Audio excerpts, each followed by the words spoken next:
6 अगस्त 1945 सुबह का एक बिल्कुल नॉर्मल दिन था। जापान के हिरोशिमा शहर में लोग अपनी रोज की जिंदगी जी रहे थे। कोई काम पर जा रहा था, कोई घर के बाहर बात कर रहा था और बच्चे स्कूल के लिए निकल रहे थे। सब कुछ बिल्कुल आम था, लेकिन किसी को यह अंदाजा भी नहीं था कि कुछ ही पलों में सब कुछ हमेशा के लिए बदल जाएगा।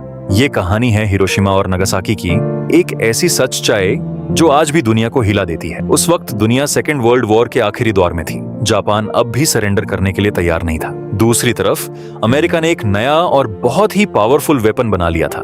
इस वेपन को कहते हैं न्यूक्लियर वेपन्स, एक ऐसा बॉम्ब जो एक ही ब्लास्ट में पूरे शहर को मिटा सकता था। सुबह ठीक 8:15 बजे एक अमेरिकन प्लेन हिरोशिमा के ऊपर पहुंच चुका था। प्लेन ने एक बम गिराया जिसका नाम था लिटिल बॉय। कुछ ही सेकंड्स बाद एक बहुत तेज चमक हुई, इतनी तेज जैसे सूरज जमीन पर आ गया हो। उसके तुरंत बाद एक जबरदस्त धमाका हुआ।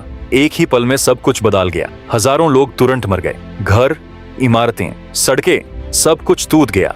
पूरा शहर आग और धुएं में डूब गया। लोगों को समझने का मौका तक नहीं मिला कि उनके साथ क्या हुआ। कुछ जगहों पर सिर्फ लोगों के निशान दीवारों पर रह गए, जैसे वक्त वही रुक गया हो। लेकिन ये तबाही यहीं खत्म नहीं हुई। सिर्फ 3 दिन बाद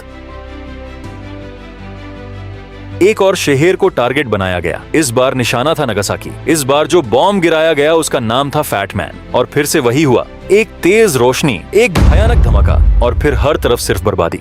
हजारों लोग फिर से एक पल में मर गए। जिंदगी जैसे रुक सी गई थी। जो लोग बच गए थे उनके लिए दर्द अभी खत्म नहीं हुआ था। रेडिएशन एक ऐसा जहर जो दिखाई नहीं देता, लेकिन धीरे धीरे इंसान को अंदर से खत्म कर देता है। लोग बीमार पड़ने लगे, उनकी बॉडी कमजोर होने लगी। कई लोग कुछ दिनों में ही मर गए और इसका असर सिर्फ उस वक्त तक सीमित नहीं रहा। आने वाली पीढ़ियों तक लोग इसके इफेक्ट्स झेलते रहे। इन दोनों धमाकों के बाद जापान ने आखिरकार सरेंडर कर दिया। इसके साथ ही सेकेंड वर्ल्ड वॉर खत्म हो गया।